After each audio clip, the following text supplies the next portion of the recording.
Si e shpjegoni sot djepdalin me qika?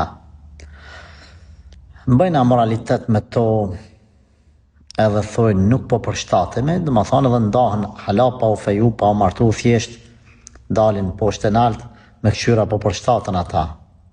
Si e komentoj, si e shpjegoj? Kjo është budallakia e këtij zamani.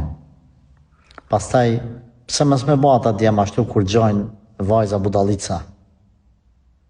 Pse mos me ba?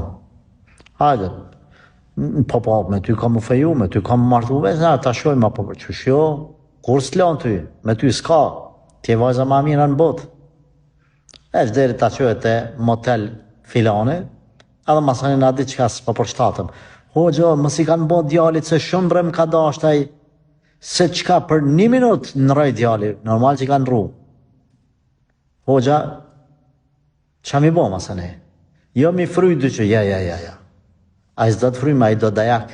Po mas pari do në ti dajak. Që e jep një shans të tilë, rrugaqave. Edhe në këtë form e gjojnë si arsuetim se jo na patëm jetën e mirë, por s'u ban. Qështu kur e lëshon njerëzit rrugën e Allahit prej fillimit, edhe nisin sanët me haram. E prindërt kur ju këshillojnë, e mas e beni amenën, si ngoni. Rune moralin o i vajza, rune moralin o djem, për i zatë Zotit. Larg haramit. Mos prek në derin e huj, mos e mashtro vajzën e huj. O i vajzë, tut ju Zotit edhe ti, mos bjerë prej e loj rrugacit. Allah ju falt, Allah ju përmirësoft, Allah ju proft në veti, në dinën iman. Kjo nuk është në rregull absolut.